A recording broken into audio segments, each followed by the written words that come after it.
வணக்கம் ஆன்மீக அன்பர்களே, நான் உங்கள் ராதா பேசுகிறேங்க. நான் இப்போ எங்கே வந்திருக்கேன்னா, விக்கிரமங்கலம்ங்கிற ஒரு ஊருக்கு வந்திருக்கேன். கோயில்பட்டிங்கிற ஊருக்கிட்ட இருக்குது. 2400 வருடம் பழமையான இந்த ஸ்தலம். அ கொஞ்சம் சின்ன கோயில் தான். ஆனால் வந்து ரொம்ப ரொம்ப பழசு. இதில் நிறைய விஷயங்கள் நம்ம தெரிஞ்சுக்கிட்டோம் இங்கே வந்துட்டு. இதுக்கு இந்த கோயிலுக்கு முன்னாடி ஒரு குளம் இருக்குது. அந்த குளத்தில் இந்த கட்டின சோழ மன்னர் அவருடைய ஆத்மா அங்கே குடியிருக்கிறதா சொல்கிறாங்க. அது பக்கத்தில் ஒரு நீங்களே பார்க்கலாம். அதுதான் இந்த ஸ்தலம். இந்த கோயிலுடைய தெப்பம் பாருங்க. அதுக்கு பக்கத்தில் சுடுகாடு இருக்கு. ஈசன் எப்போதும் பிடிச்ச இடம்.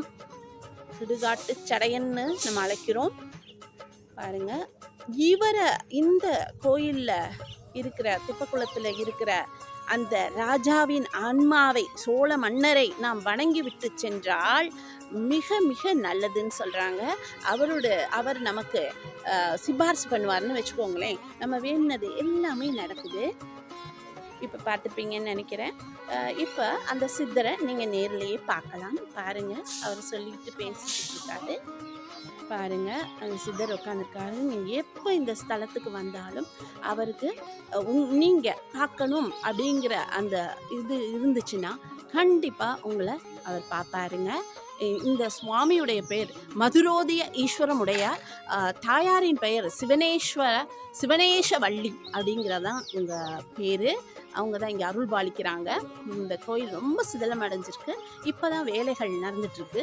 உங்களுக்கு இந்த கோயிலுக்கு ஏதாவது செய்யணும் அப்படின்னு நினச்சிங்கன்னா தாராளமாக நான் நம்பர் இங்கே டிஸ்கிரிப்ஷனில் போடுறேன். நீங்கள் அந்த நம்பருக்கு நீங்கள் வாட்ஸ்அப்பில் நீங்கள் கால் பண்ணி பேசலாம். உங்களால் முடிஞ்ச உதவிகளை செய்யலாம் அப்படிங்க நான் கேட்டுக்கிறேங்க. ரொம்ப நன்றி.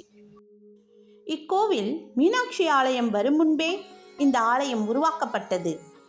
மதுரை அப்படிங்கிற பேரே இங்கே தான் எடுக்கப்பட்டதாக வரலாறு கூறுகிறது. நிறைய கல்வெட்டுகள் இருக்குது. அதில் தான் இதெல்லாம் எழுதியிருக்காங்க. அடியாருக்கு அடியாராக இருக்காங்க. வந்தது ஜெயமாக வெற்றி கொடுக்கணும், குறையில்லாமல் இருக்கணும், மன நிறைவு கொடுத்து லெவலுக்கு வந்தவங்க அடியாருக்கு ஆயுஷ் ஆரோக்கியம். ருத்ராய மகாதேவ காஷி காஷி காஷி நாடு हम काशिका मैं काशिया हम परदेशी हम आश करूँगा सब जीवन में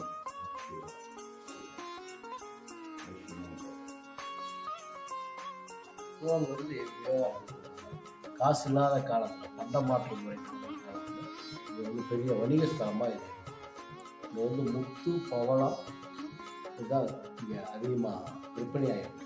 இங்கே உள்ள மக்கள் வந்து என்ன பண்ணியிருக்காங்க, அவங்க வாங்குகிற பொருட்களை தான் சொன்னையாக கொண்டு போய் அவங்க ஊரில் கொடுத்து, நிறையா வாங்கினா மாட்டு வண்டியில் கொடுத்து அவங்க கொடுக்குற நவதானியங்களை வச்சு மீனாட்சி அம்மன் ஆலயத்துக்கு இங்கே வந்து ஒரு மர்மமான சிறந்த பாதைகள் இருக்குது. அதை வந்து இப்போ 4 இடங்களை தூங்கி போச்சு. காலத்தில் ஒரு காலத்துக்கு சாப்பிட்ற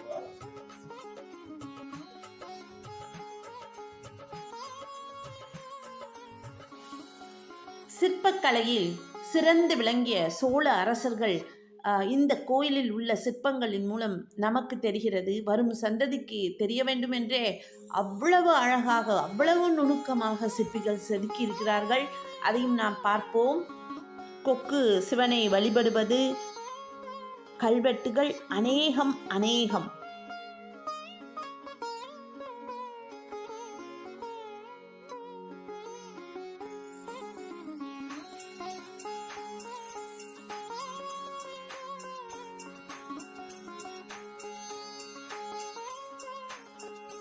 எந்த இது இன்றும் இல்லை. எது கேட்டாலும் ஐயா கொடுப்பாரு. எல்லாரும் வந்து வணங்கி இந்த ஆலயத்தை சிறப்பிக்கிறதுக்கு உங்களால் இறைவன் இந்த சிவபெருமான் உங்க உள்ளத்தில் புகுந்து என்ன உங்க மனசுக்குள்ள தூய்மைப்படுத்தி உங்களோட எழுப்பலார அதை மட்டும் நீ வந்து செய்து ஐயாவை நம்மளை படைத்த அந்த ஈசனுடைய அருள் பெருமாள் உங்களை அன்போடு வரவேற்றார். நமச்சிவாய்.